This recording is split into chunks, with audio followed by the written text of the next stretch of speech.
Welcome to a webinar with Kee from Kegland. We're going to talk about the Gen 4, which we actually started pre-sale on now, and it's going to be hopefully released next week.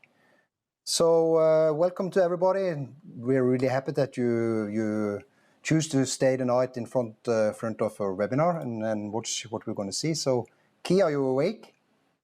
Yes, yeah, absolutely. Oh, yeah, thanks for having me again. It's always a real pleasure to be talking with you guys. Yeah, so it's the first time I've done a webinar since I got back from Norway, the trip. So it was fantastic to get over there and had such a great host as well. Like, it was amazing. Like, you know, Kjell put us up in this this little summer house, and we're right on the waterfront, and just had such a fantastic time and travelled around and saw a few homebrew stores and went to a few breweries and, you know, tasted some fantastic beer. So, yeah, I really had such a fantastic time in Norway. It was fantastic. Yeah. You had a chance to have a peek at Prekestolen as well. Yes, yeah, that's right. Yeah, I think actually we have a clip from that, don't we, Carsten? Yeah. We do. Should we go straight into that? Yeah, let's see. I mean, because it's a pretty funny clip, so I don't think I'm just gonna make sure. Yeah, we can talk while he finds it. I'm a bit nervous, actually. I see people are saying there's no sound, but it's probably from when we were muted. Could you just someone confirm that there are sound? It's okay in the chat. Oh. Yeah, it's good. It's good. Okay, perfect. It's just a delay from when we were muted. So then we're technically on board. We are on board. Yep. We don't have to say hello again. Now we have a small clip when we went up to Prekestolen. That was a really nice trip, Kee. Yeah, I remember you started by trying to put up a fire. Yeah. The old-fashioned way with a stick and a rope. Yeah. It almost worked, actually. Yeah. That was impressive. Yeah. Yeah, I can't believe we went to a campsite without taking any matches or lighter. Yeah, but you know, that was a bit embarrassing. Our preparedness is you know, probably got a little bit to be desired. Put on the account for inexperience, I guess. Yeah, so I have a little clip from it's actually from the top of Prekestolen. I kind of call it Kilos Norway. Make sure you have sound on the stream if you are watching it on the side. Yep. Look here. Yeah. Oh my God.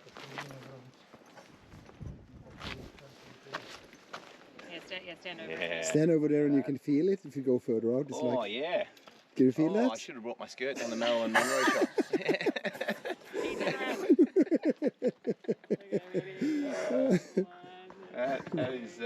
That's great in the undercarriage. Oh, it's drying things out a bit down there. Oh, wow. Oh, yeah. Yeah, so that was... Should have brought your skirt. Yeah. No, this is not going to be like memories from the trip in Norway, but I would like to ask you a question before we start on, you know, the Gen 4 stuff. Because we went to Rogaland Beer Festival, and we also went to a few homebrew stores. And what if you should say something about the differences you see between homebrews in Australia and homebrews in Norway, or as you felt it was? Yeah. Is there any differences? Oh, yeah, absolutely. Like, it's so ingrained in the Nordic culture. It's one of those things that you really notice as soon as you get to Norway, everyone homebrews. I think the personality of the Nordic people and also the Australian people are very similar. Like, in the sense that I think they're very DIY people. Australians, you know, like to build themselves, and, you know, everyone likes to sort of, you know, do upgrades on their house and stuff like that. And people are pretty used to using tools and making stuff from scratch. So I think in that sense, I think the Australian people and Norwegian people are kind of similar, but definitely with home brewing in particular, you guys have a long lineage of making beer at home, and that was really impressive to see. And it was because I remember when we first started supplying gear to Norway, it really surprised me the volume that was going up to Norway. I was like, what's going on here? They're still ordering really high volume, and it was per capita, it was way higher than, you know, any other country that we dealt with selling homebrew gear. And it always confused me. But I think after going to Norway and seeing that, you know, even, you know, a lot of women and stuff like that are in home brewing and making beer and stuff like that. And traditionally, you know, it was an activity that, you know, females did, making beer at home and stuff like that. So it kind of makes sense that you've got both sexes are into it. It's ingrained in the culture.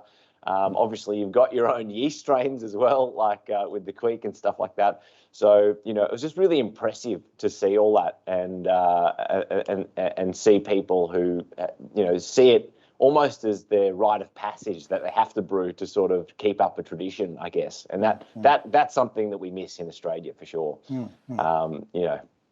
Yeah, great. Yeah. Yeah, we're going to talk about Gen 4 today. In fact, actually, you released a little bit before us in Australia. We have started pre-sale now. We're going to launch it hopefully next week.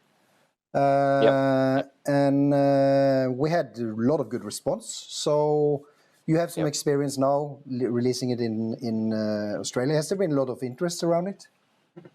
Yeah, definitely. Yeah, we've sold out a few times in Australia already. So, yeah, the 35 came online first, and then the 65 very shortly after was released. The 100 litre, which is behind me actually, that's this big boy, you know, over in the corner here. That one is basically, I think, due to come in stock towards the end of the year. And then we'll submit that off for the CE electrical approval testing very soon. So, you know, probably in about maybe 4 months, I would say all of the electrical approvals for CE should be wrapped up, which means then we can start shipping them over to you guys. So sort of, you know, towards the, you know, end of this year, we'll start getting some shipments over to Europe, and then, you know, maybe start of next year or something like that, I guess they might be arriving to you and be distributed. So it's kind of funny, like when we first started, we thought the 35 was the perfect size, and then we've started to see a little bit of a progression to the larger breweries are selling in higher quantities. So now with the 65 litre in Australia, it's becoming such that we're selling almost about similar volumes. It's getting close to similar volumes of 65s to 35s, which is sort of definitely not what we would have expected. But I think partly it's got to do with the brewery itself is becoming more flexible too. So people are able to brew small volumes in a large brewery, and I think they get the added advantage of having that, you know, extra power. And to be honest with you, I think all our breweries are such good value as well. I think people look at them and think, oh, that's a bargain. I'll get the more expensive, larger one, and they can kind of afford to go to that step, I guess, as well. So I think there's definitely an element of that too. But yeah, the response has been really good in Australia, and already, to be honest with you, with the older Gen 3, it was already the highest selling brewery in the world. So now with the Gen 4 being more feature packed and having you know, more stuff in there and more accessories that come with the brewery as well, I think it's one of those things where I think it will further sort of push into the front position with being the world's highest selling brewery. So yeah, I think it'll be hard. It'll be hard for some of our competitors to keep up, I think. You know, quietly. Obviously, I'm pretty biased saying that, but you know, that's my gut feeling on this one. So what kind of feature are you most excited about? Let's get a bit specific about it. So we probably have people. We have people here that probably have read a lot about it. Some might already have ordered it, but for someone that this is new for them, but we can start off with they know about the Gen 3. What is new about the Gen 4? If you can perhaps highlight something like the top 3 features that you like about it. And then we can get into a bit specifics for those that don't know about the Gen 3, so we get an overall intro to it. Yeah, sure. Yeah, I think generally speaking, one of the things you'll first notice is the ergonomics of it. So bringing that controller to a higher level, something that people have been hassling us for quite some time. And certainly from a manufacturing perspective, there's some ease to just put it down near all the other electronics down the bottom. But really, it's much more ergonomic. There's nothing graceful about having to kneel down on the ground and press the buttons on the controller and stuff like that. Been there. Yeah, it's kind of funny. A lot of these upgrades are because you know, because we want stuff in the office ourselves. And look, I'm not getting any younger, so I don't want to be kneeling down on the ground anymore. You don't feel like kneeling I think that's anymore. Probably. Yeah, but yeah, even though my wife still makes me kneel every now and then, but yeah, certainly with respect to a lot of these upgrades, it's really because we want them ourselves. Like all the guys in the office here in the product development team, we all use the brewery quite a lot. So it's something that, all these features are really, it's quite selfish of us that most of this stuff is stuff that we really want ourselves. But yeah, so that's probably the main thing, moving the controller up. And then the other main thing is the bottom elements have had a massive makeover. So by moving the drain to the bottom dead center, it's enabled us to push the ring elements all the way to the full diameter. So we've got a much bigger casting on the base. It does make the elements a bit more expensive to produce. When you have a larger casting and, there's more metal essentially down there, the elements are a bit more expensive, but it's well worth it, I think, because it reduces the overall watt density and really gives you a better result in the brewery as well. So the watt density is the lowest it's ever been. We were already lower than a lot of our competitors with the Gen 3, but then with the Gen 4, it's been reduced even more. So that's been another major thing. And by having the bottom dead center drain, it allows us to do a bit more other stuff. So we actually released a video recently where we had a heat exchanger dish, for instance. So that's where we have a dish which basically pushes the wort in close contact with the elements as it's being drawn out of the pump. So that greatly improves the heat exchange efficiency, which means it helps us do step mashes faster. And that's sort of another exciting feature. Look, things like that were very hard to do without that bottom dead center drain.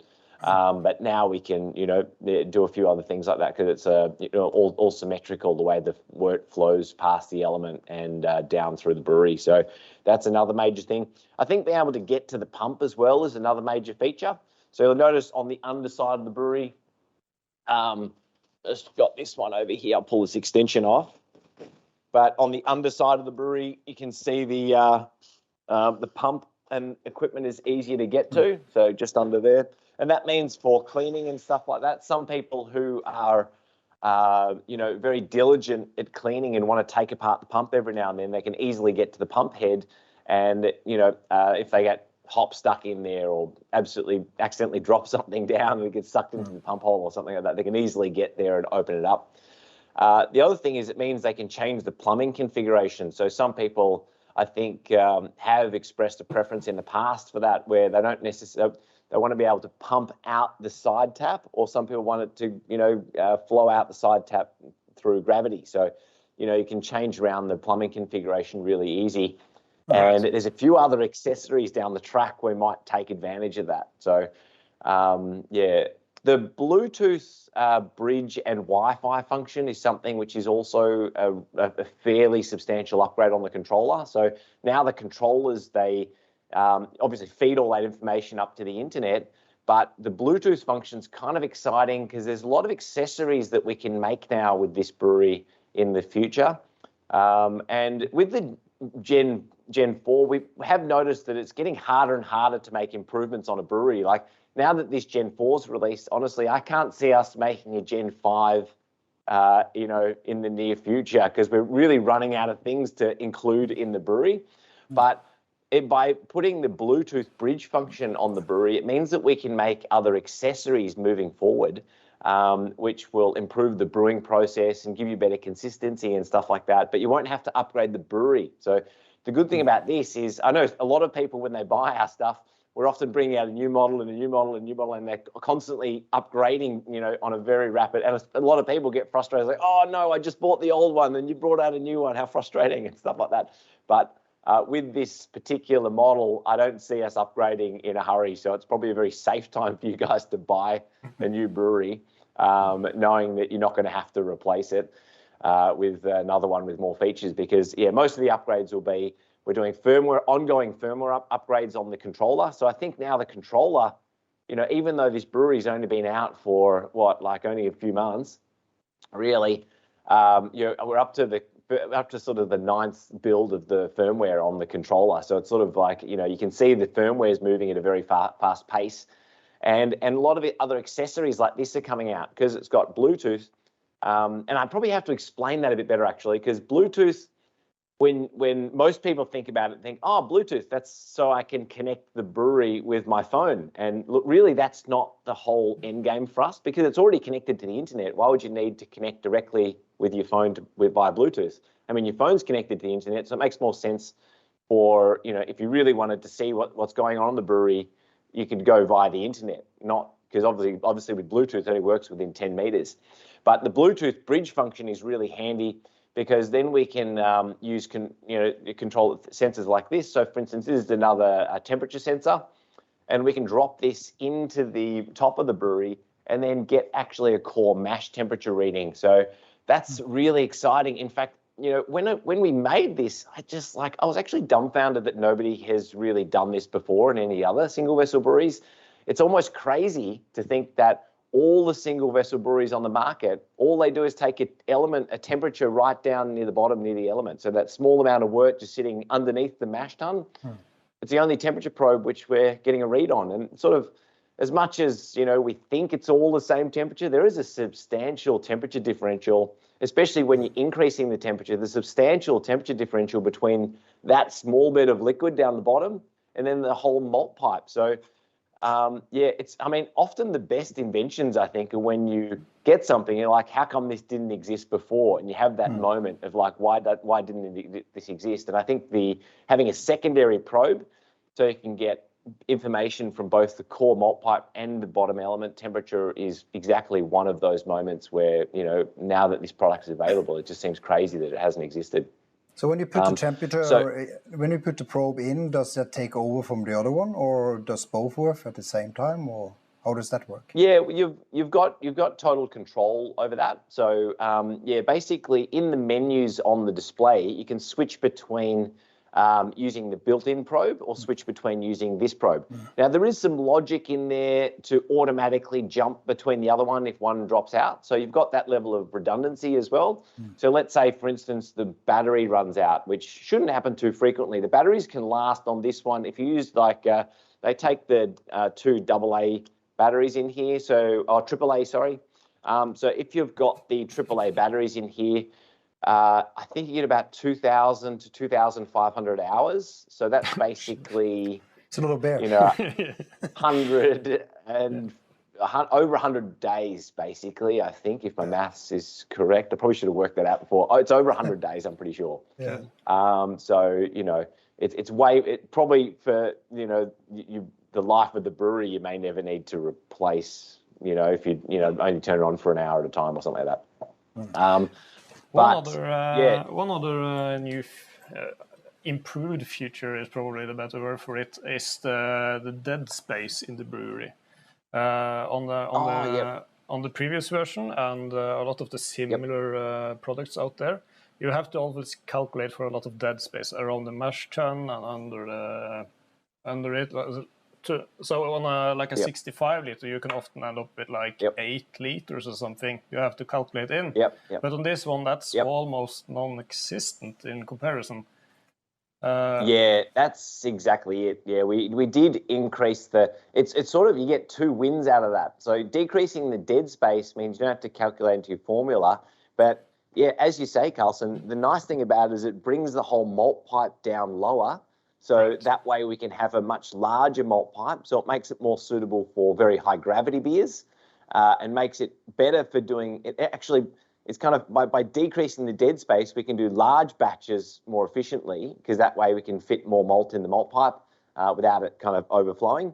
But then also we can do very small batches. So you can also decrease the amount of malt in the malt pipe and it's still submersed under the liquid. So it gives you this great degree of flexibility. And I think maybe that's also one of the reasons, as I was saying before, why people have gone to upgrade to a larger brewery as well. Because they're like, oh, well, I get the large one. I can still really efficiently do, single batches as well. And there's no sort of drawback there. So yeah, I believe David, he actually tested as far down as 5 liter brewery on the 65, which is just ridiculous, but it works. That kind of tells you the story about that dead space, that you can do that before it was never work.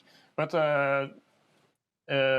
for our customers, I think at least they have availability to do a half batch on the 65.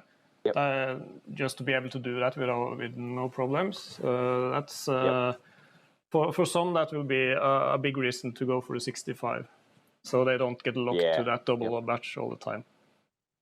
Yeah, definitely. Yep. And really, it's so easy because most people have the 15 amp, at home as well. So I don't think it's a power constraint. I mean, certainly in America, I think we'll still see a lot more of the 35s because they've got a bit of a power problem as soon as they go, over I guess that Sweden large, is kind of in limit. the same situation, right? Sweden is the same. We see that the sale of the 35 is a lot bigger in Sweden than compared to us in Norway. Yep. We sell more or less 50-50 as you do in Australia.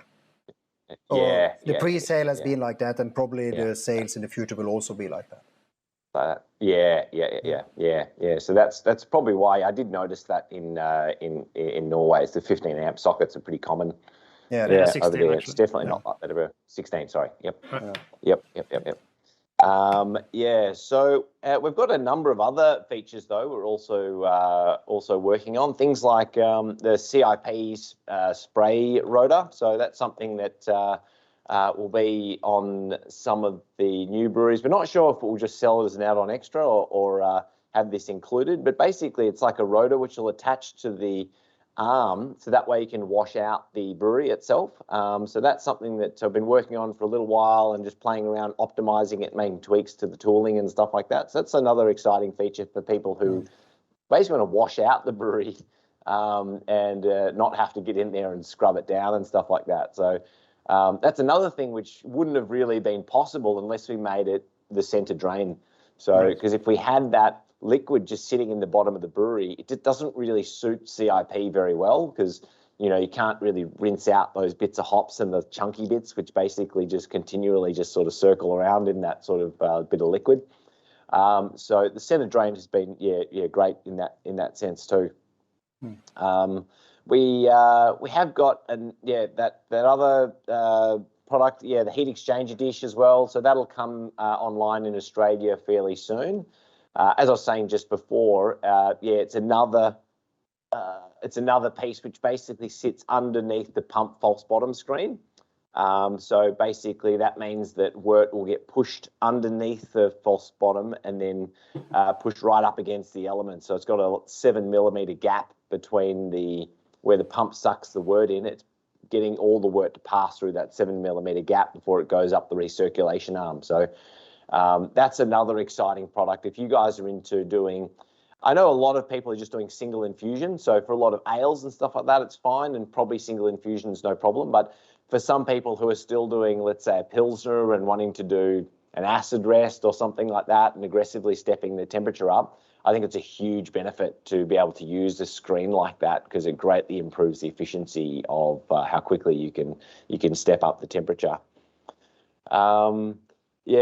There is also some other really cool stuff on the horizon with distillation, but I know distillation is illegal in Norway, so I know none of you guys do that, right? So, I won't bother talking too much about that, but certainly... We're allowed to speak about it, though. Oh, yeah.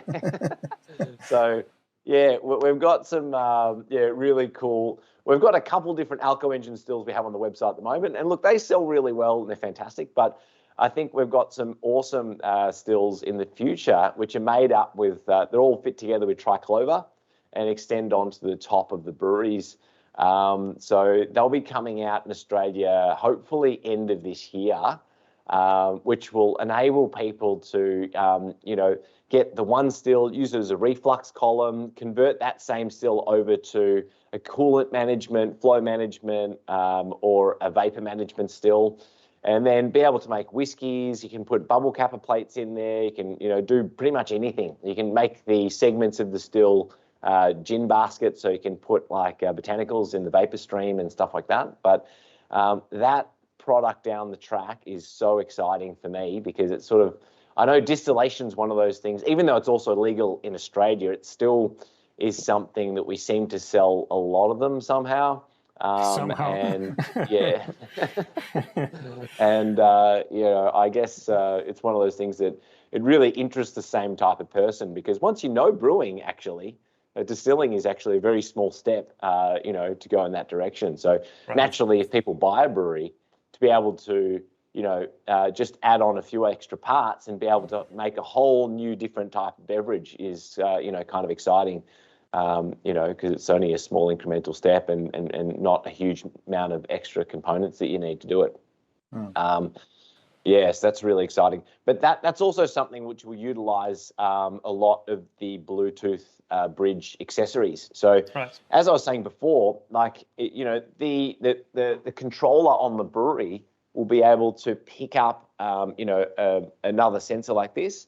But inside the controller, we've actually designed all the hardware and the databasing behind it, so it can take up to 8 Bluetooth, sensors that come in. So, there'll be, when you're doing things like distillation, for instance, you don't necessarily just want to have one temperature at the top of the still head. You want to have like a temperature, for instance, in your coolant water. So if you're recirculating coolant water, the coolant water gradually gets hotter and hotter and hotter. And, if that gets too hot, you want to be able to say, hey, there's an alarm, you get an alarm and push notification to your phone, and then say, basically make sure you top it up with some fresh coolant water, reduce the temperature. Or, for instance, have an ethanol sensor. So have an ethanol sensor which also communicates with the controller via Bluetooth, picks up on that and says, there's the ethanol in the air is too high. So, it's becoming dangerous. So, there could be a flammability risk. So basically we'll turn the elements off and then, basically save you from blowing the house up, for instance. Or having other probes in various other different parts of the still. So if you have, probes lower down in the still as well, you get good leading indicators that the tails are starting to come out. And then it could ruin the, the collected spirit that you've got in the container. So, I think there's heaps of other stuff like that down the track, which will work with this brewery, which I'm also really keen to sort of see come out. So we've got a lot of work to do with those accessories and bring them out to you guys. Sounds like you think it's great fun, though. Yeah. Oh, yeah, definitely. Sounds fun to live in Australia. I think we should get a bit deeper into the RAPT part of it. But before we go into that, what about volumes in Gen 4? Have you done some measuring on malt capacities? I didn't actually write that down. I should actually have that at hand, but it is substantially more malt. And even though you can fit quite a lot more malt in the brewery, you can also buy an extendable malt pipe as well. So look, even if the larger malt pipe that comes stock standard with the brewery is not enough for you, I'm 100% certain that if you buy the extended malt pipe, it will be, well and truly enough. Yeah. Because the extended malt pipes are humongous. If we keep within just a standard setup. So like we mentioned before, the dead space has been greatly removed. So the mash tun itself takes up more of the space. So comparing it to the Gen 3, there's a lot more room now.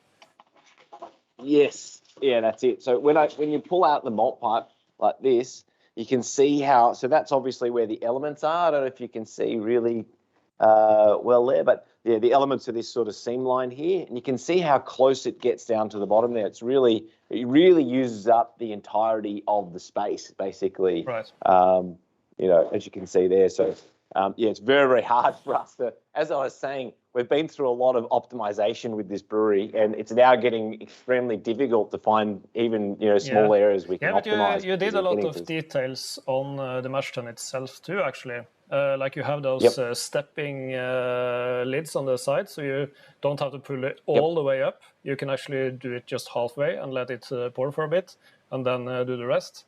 For efficiency and stuff like that, that should be an improvement. Yeah, definitely. And obviously, that was also... everyone is probably putting their eyes on the bottom of it now. If you lift it up a bit, this part. Oh, yeah, that's it. That's a huge improvement. Sort of, little perforations at the bottom. Right. We did a lot of playing around. It took ages to get to this exact level, but we made a whole lot of different malt pipes with varying number of holes. So we had holes in the bottom centimetre, 2 centimetres, 3, 4, and we actually had holes all the way up the side. But you do get to a stage where if you just keep increasing the holes, you end up with just a loss of efficiencies, because you get to a point where instead of the wort coming in and running through, the majority of the grain, it starts just coming in the top and going out sideways. So when you start, and that probably, I guess we always assumed that would be the case, but we spent a lot of time testing that to find where the sweet spot was with the number of perforations. But so now when I'm using the Gen 4, I don't really add much in the way of rice hulls as well. I rarely add any. So even when I'm using things like, which are quite sticky, like quite a lot of the hazies that I brew these days, I'm putting in quite a lot of oats. And even with quite a lot of oats in there, you know, I'm not really finding an issue with stuck sparges at all. You know, sometimes it runs a little bit slow, but generally, even with the pump circulating, another nice thing is the pump circulation speed is by percentage. So it pulses the pump on, so you can actually get a more repeatable, you know, flow rate through the malt pipe, I suppose. But generally speaking, even with the oats added, you know, I can still get a flow rate of about 30% pump speed. So, you know, that's a, you know, reasonable speed that, you know, I can still, you know, step mash and get good level of recirculation and heat up on the mash tun with a 30% speed. Right. Yeah. You also, a small other detail there, you removed the pipe in the middle now, the overflow pipe. Yeah, it's sort of something that came from a lot of customers' requests, really, because you know, that overflow pipe, originally it's because when the liquid level gets to a certain level that you want to, you know, you want somewhere for the liquid to go if you had the pump on, you know, full bore. But the reality is when people were using the brewery, most people were adjusting the little ball valve on the side of the arm such that they were tuning the flow down so it would never really overflow down that pipe. And look, I guess with so many people doing that, it didn't make sense to keep that pipe down the middle in the malt pipe. So yeah, that's all been removed. And for some time, even with the older Gen 3, we actually sold an upgrade kit, which was to remove that, you know, pipe, I suppose. And a lot of people were getting that upgrade kit. Professional false bottom.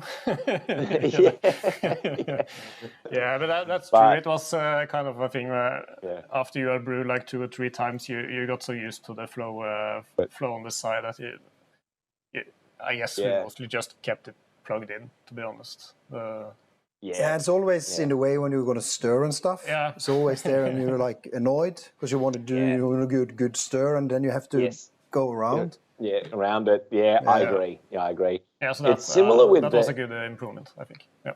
Yeah, it's similar with the top screen. We still have the top perforated screen, but a lot of people don't even use the top screen as well. So it's one of those things that we probably get about half people use it, half people don't. So I wouldn't be surprised if maybe the top screen might get, you know, removed at one stage. But I mean, some people worry about if they have the pump recirculating, the wort's going to channel too much. If the pump hits the top of the wort and then channels through. So that's why we've still kept the top screen in there. But, you know, it's sort of, yeah, I'm not really sure if that's going to be around long term or not. Yeah. Let's jump a bit into the futures of RAPT on the BrewZilla 4. So if we have gone over RAPT in the previous webinar half a year about. I suppose a lot of the same people are in this webinar too. So we don't have to go a lot into what RAPT is, other than saying it's the web portal for setting up programs. So stepping and that part. But if we go into the specifics for RAPT on BrewZilla 4, how would you describe the features there? Yeah, well, in the next few weeks, we're actually working on a fairly major change on the portal, and this will be a change on the firmware on the controller as well. Often what happens is when we do a big upgrade on the portal, we still have to then upgrade the firmware on the controller. So it's a good idea every now and then to make sure that you connect your brewery to the internet and then just check for firmware updates, because, you know, we got constant, firmware which is coming out with more improvements and features and stuff like that. So one of these next ones that are coming out in a few weeks is this more complex profiles. So up until now, all the profiles have been very basic, I suppose. So you basically just set how many minutes you want to step at this particular temperature, and then you can step it up for another 15 minutes, you step it up by a few degrees, and then a few minutes step it up or whatever, and then you mash out. But with the new profiles, they're a lot more complex. So you can set alarms throughout the profiles. So you can have push notifications go to your mobile phone. You can also have different start conditions and end conditions in the profile. So instead of just going for a certain number of minutes, you can have a certain event basically start the profile. So when you get to a certain temperature, it'll then basically start a particular step. So it's not necessarily starting exactly in 15 minutes. It's like, start this step when the temperature hits 65 degrees, for instance, or something like that. So it seemed there's more really, complex profiling.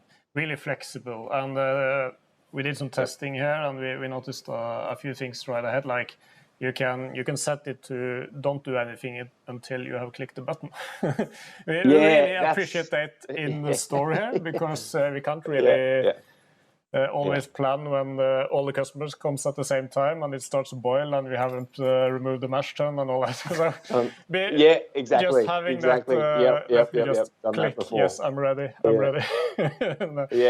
Much appreciated. It's also kind of handy for hop additions as well. If you basically program in your hop additions, it basically won't proceed until it's like confirm I'm actually pouring the hops in now and stuff like that. So you don't forget. But also on these more complex profiles, it hasn't just been for the brewery. Like you'll notice that we've tried to make the architecture of the RAPT platform so once people are familiar with making a profile on the brewery, that is translatable to other devices. So things like the RAPT fermentation chamber or the RAPT temperature controller. So if people have got a temperature controller controlling like a fermentation process, you can also make the temp controllers with with the same profile, well, not the exact same brewing profile, obviously. You can't use a brewing profile for fermenting, but the way you're designing the profile is the same. So you can have a different start and end condition. So, for instance, with a temp controller, you can say, I want to start this 18 degree a diacetyl rest, let's say. So let's say you're doing a fermentation. I want to start this diacetyl rest when the gravity velocity reaches a certain point. So that means when the fermentation starts to slow down, I will automatically jump up to a higher temperature. So rather than saying, I want to jump up to a higher temperature, on Wednesday or Thursday next week, it's more smart than that and can use, for instance, information from the pill to then set it up. So I think the new profiles will allow more interconnectivity of the various devices together like that. So that's one of the major reasons why we had to upgrade the profile process, is because we're getting now so many new devices on the horizon which need to work with each other. Regarding RAPT and BrewZilla 4, I see there's actually quite a few questions coming in. People are really, really interested in this. You probably know where I'm going. Integration with Brewfather. Yes, definitely. It's an ongoing battle to keep sort of pushing the integration, because look, I love the Brewfather platform. It's something that Thomas has done a great job, and every time I speak about Brewfather, that guy has really made a fantastic platform. And we're very, very enthusiastic to keep working with Thomas. But the reality is we've got so many new updates. So, for instance, with these new temp controllers, one of our next job is we have to basically get the data with this go up onto the BrewZilla, and then basically feed both temperature readings up to Brewfather as well. So that way you get a graph seeing both the core mash temperature and the temperature taken at the bottom of the brewery. Yeah, so instead of just aligning them, combining them, you actually want to send both? Exactly, want to send both. So that's something that we have to basically speak to Thomas again to update the API calls so he can get both temperatures go up. But it's something that we already have Brewfather integration, and I think we've got just as much integration as everybody else. But now that we're getting all these extra data sets coming in from other sensors, and the pill now works with the things like the temperature controller, so we're going to do the same thing. We've got to basically get both sets of data, and then that basically goes up with one API call, which calls all of the data, and then Thomas will have to then work out how he's going to display that on his end. So, it's one of those things that, certainly there is integration, but where there's more and more integration that still needs to be done. So it's an ongoing job, I suppose, with integration these days. It's kind of funny, when we first started making the whole RAPT system, it was like, oh, look, we just want something that just connects the internet and just shows the temperature, and that's it. And then it's sort of the bracket creep on this project has blown way out of proportion. So it's now like when you get into smart house system and you just want something that turns off the light. Yeah, it's funny. Been there. Yeah, it's funny. Yeah, it's exactly it. Just like starting home brewing, thinking, "Oh, I'm going to save money by home brewing," and all right, yeah, it doesn't always work out quite like that. Awesome. We can get a little bit into more advanced settings on BrewZilla 4.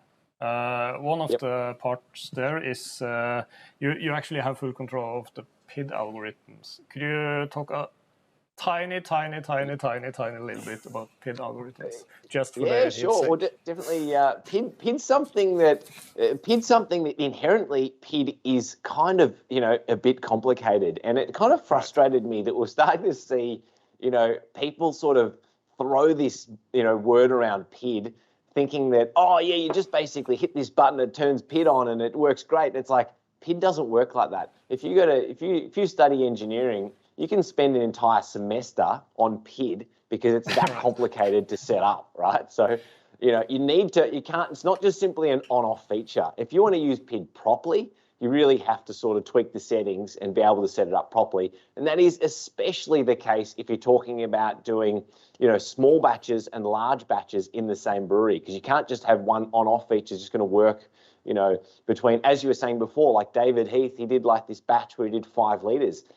If you got a PID algorithm which works at like the full volume, 60 liters of the brewery or whatever, and then try to use it in 5, the PID would just be all over the place. It wouldn't work. It would actually cause you a lot of havoc and not work properly. So it's something that you need access to those controls so you can tweak it. And also the way you use the brewery, some people, don't use any oats. So they'll recirculate the pump really fast. And then, the PID settings for someone like that are going to be different to somebody who only has a 20% pump recirculation rate.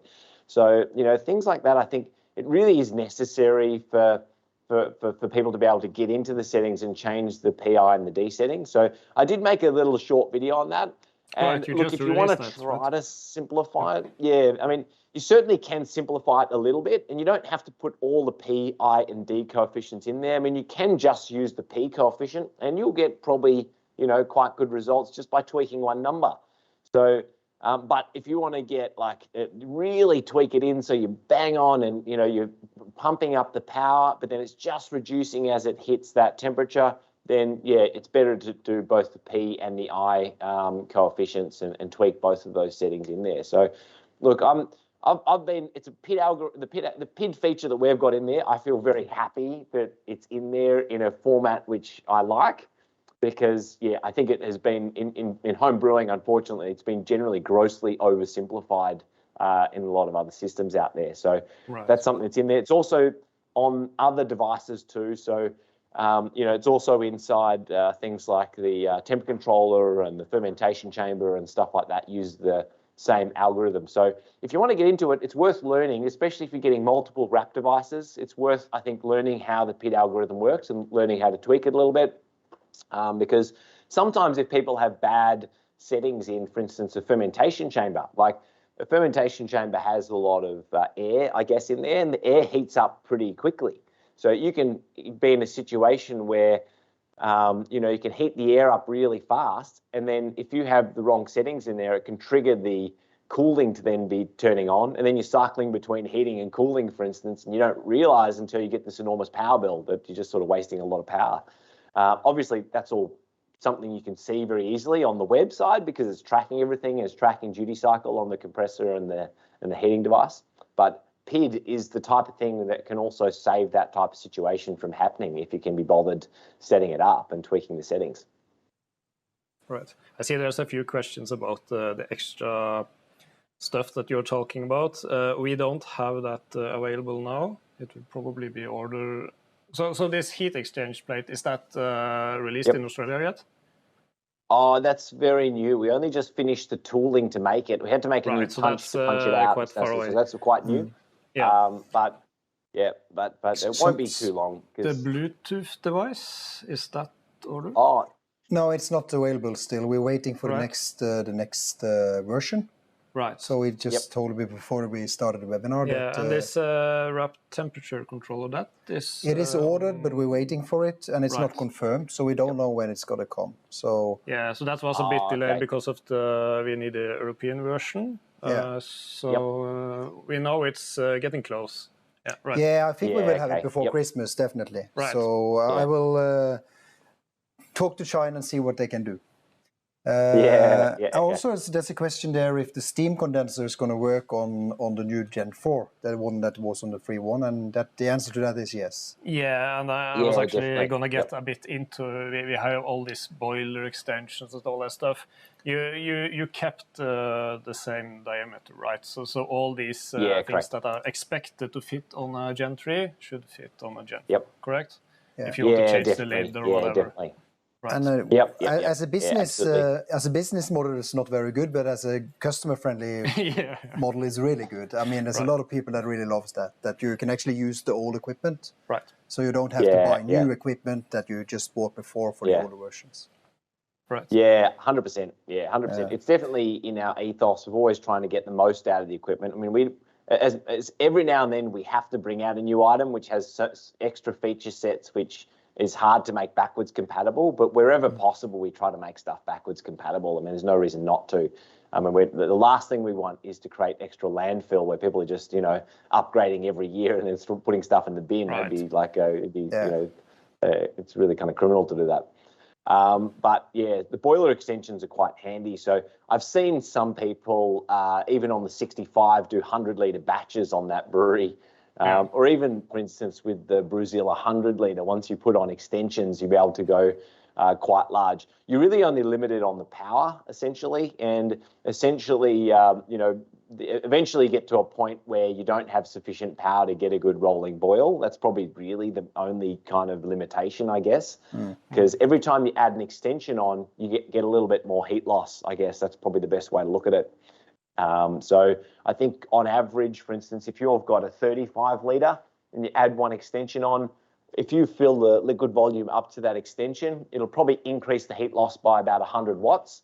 And if you've got a BrewZilla 65, I don't actually have one behind me, but if you've got a 65 and you put the extension on, might be like 150 watts worth of heat loss. So if I've got 2 or 3 extensions, it's, the heat loss starts to get substantial. And it starts to affect how effective boil you get.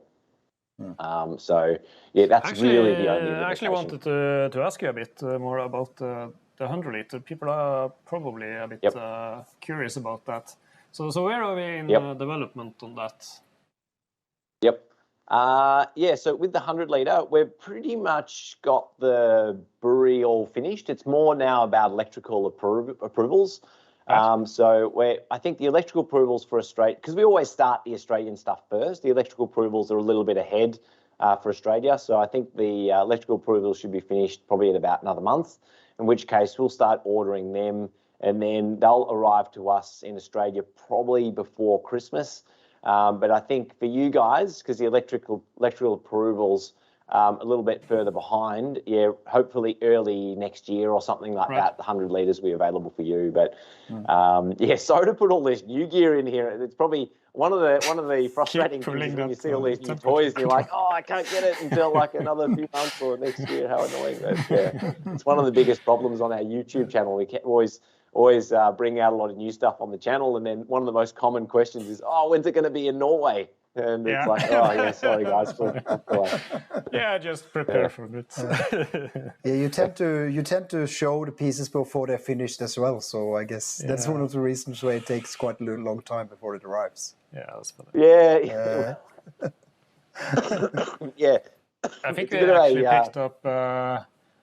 We are approaching the end. We have about 10 minutes. I think there's a question regarding power supply for the 100. How much is necessary to run that?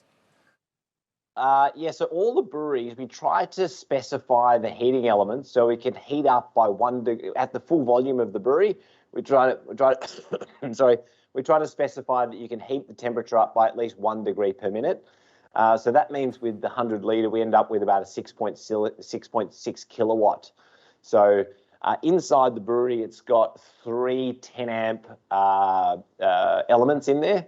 So look, we have had a couple experiments with potentially having, you know, it is quite a lot of power. So if you run it on a single phase, you'll need about a 32 amp socket single phase. Or if you're running it on 3 phase, it's 10 amp over each phase. So that's probably the best way to look at it. It's quite easy to switch between the two. So if you want to switch between single phase and 3 phase wiring, you can just you just flip it upside down, and then you have to just take off one terminal bridge, and then basically, you know, we put an instruction sheet on our website. So because we realize that some people are probably going to have access to a 32 amp single socket. Typically, a 32 amp single phase socket is what a lot of people have in their kitchen, where the electric induction hob or something that is. So generally, if you come off that power supply, you'll be able to run it. Or you it's can just run another dedicated usually not line. something you have an extra of. Yeah. So, you might have to get rid of the kitchen at home to put the brewery in, I think. Great life approval rating on that one. Right, so but the key feature there is you can actually just use 3 regular sockets instead. You could, yeah. So you could technically just get 3 cables and plug it in. I don't know what the regulations are in different countries of having it would look like a funny octopus or something like that, I guess, with the 3 cables coming out. But, you know, technically it could be done, and it's not going to harm the brewery at all if you were to just plug three sockets in, I guess. But I don't know what the regulations are with. It would be hard to get that CE approved, I would think. But even though if you were really desperate, you could wire it up like that, I think. I actually noted down a question that came in earlier regarding RAPT. Is it possible to register one brewery to more than one RAPT user? Say they are sharing the device? Actually, that's something, it's not so much, it'll still only have one person technically own the device, but we've got another feature where you'll be able to share devices. Right. Sorry, so once that feature is available, definitely that'll be possible. We have had this question for some businesses as well, because we've got some breweries and stuff like that using the equipment in the brewery, and it's shared by multiple people, and I know that's a bit of a frustration. So that is an upgrade which is on there. I must say we've also got a fairly active GitLab. Maybe I'll send that link to you, Carsten. So the GitLab is actually an area where people are posting up. It's got like a public page where people are posting up firmware upgrades they want to see and software upgrades. And that's quite active with people putting up posts there. So if you want to see a certain software feature, you can go onto that page, and then you can, you know, log an idea. People can vote on the idea, and basically it gets prioritized based on how many votes it gets. Oh, that's great. And the other thing is people can see the progress of various other firmware updates which are already planned and, you know, in progress. So, but that's certainly the share feature is something which is already planned. So that will happen in the imminent future. Related to that, for those that are interested in the more advanced side of RAPT, you actually made a different Facebook group just for RAPT, correct? Yeah, we do. Yeah, so there's a different Facebook group. It sort of was something which was, we wanted to have a different Facebook group because we had sort of concerns in there for people who had more technical inquiries and wanted to talk more about the technical side of the electronics and stuff like that. And not every home brewer is sort of necessarily into the gadgets. So yeah, we thought it would make more sense to have a separate group for the RAPT stuff, especially. Because you know, just to keep sort of the two markets segregated. I know it's a bit odd to have multiple different groups, I guess, but I think it probably just made more sense in that particular instance. Yeah, for the technical side of it, it makes a lot of sense to let them have their own forum for it. Yeah, exactly. Yeah. So definitely jump on that one if you want to see what other people are doing with the RAPT devices. Yeah, have a look, because you know, I think one of the really cool things is really I know I keep bringing this up, but the temp controller, because it's so multi-function, like especially at the moment, it's just got a temperature probe, but you know, there's other sort of Bluetooth sensors that will be able to link with that device. And with the new profile settings, you can have timers go on and off. So for instance, at home, I've started to use this with the hydroponics. So basically you can have like a pump cycle on. So it basically comes on for about 5 minutes every hour. and then this one comes on like that over another different type of profile, and then with this one here, I basically got this controller, you know, using it to control a heating element to keep a temperature at a certain thing. So it can be used for, you know, all sorts of different stuff, really, not just fermentation temperatures. There's a lot of people asking about the zip rotator when it's arriving, and I guess as soon as you are finished with the tooling, I guess the production will go pretty fast, and we will definitely bring it up by air. So I think if we say in 6 weeks' time, 8 weeks' time, it's probably here. Don't you think so? Yep. Yeah, definitely. That's one thing that, some of these small parts, there's sometimes a bit of a cascading number of products which have to get finished, because we wanted to make sure we were 100% set on the size of the 100 litre and the dimensions of the 100 litre BrewZilla, because we wanted to make sure that this essentially was something which was effectively going to work with all three models. So then you could use the sip with the 100 litre. So we sort of needed to finish that first before we went to tweaking this product, I guess. So that's sort of one of the reasons why it's taken a little bit longer. You know, wherever possible, we try to make all our products as compatible as they can be across the range. So, you know, once again, you're not having to, if you necessarily upgrade one thing, you don't have to chuck everything in the bin. You just basically got all these compatible parts which work together. And there's also, that's not regarding Gen 4, but a lot of questions regarding the BrewZilla Triconical. So I know I will actually make sure, because I have some pretty good ideas that it's going to be shipped pretty soon. So I will make that verified and put it out in the thread tomorrow. So people that are interested that can know more or less when it's arriving. Yeah, that's a really exciting product, actually, because, you know, it's been something, the Triconical, it's something that I've been trying to achieve for a very, very long time. Back in, I think, 2014, when we first started blow molding the first PET pressurizable fermenters, that was something that we tried to make that shape, and we had to abandon it because it was so tricky to make. But eventually, now with changes in the way that machinery is made and stuff like that, we have very complex, blow cavity. We're able to heat and cool the same blow cavity for manufacturing the tank. And that's made it possible to make that shape. Essentially, we're reforming the plastic and kind of re-blowing the bottom section of it almost. It's sort of like that. So, yeah, that's a very, very exciting product. Even though it looks very simple, the simplicity is actually what makes it so exciting, I think. And just bend the plastic. Yeah. Good. I remember you had a bit of a fun story about Gen 4 when you were here. You actually used it as a smoker. Oh, yeah.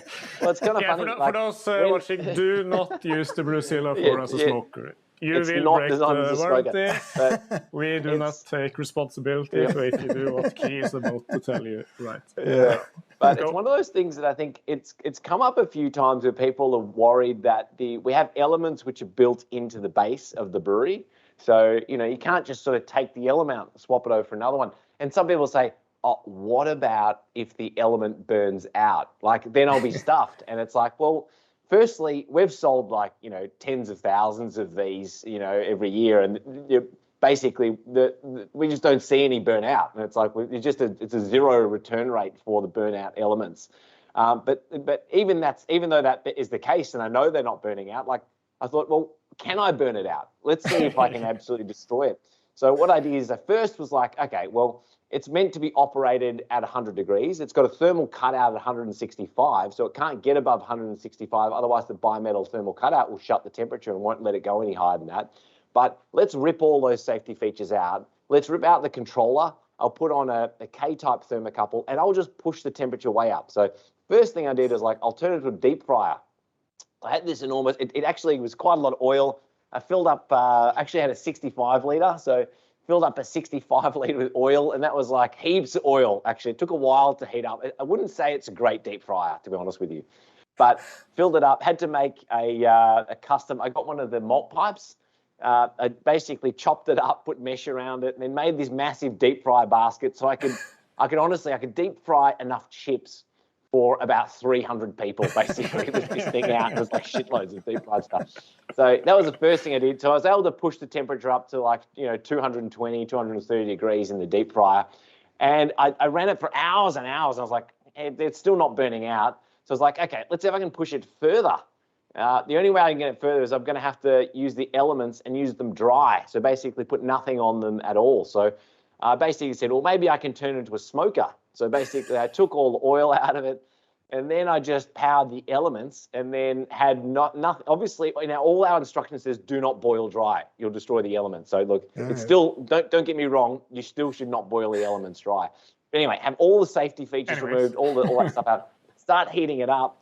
And it was working fine. I basically had it sitting at like well over 200 degrees, using it essentially like an oven with the elements on.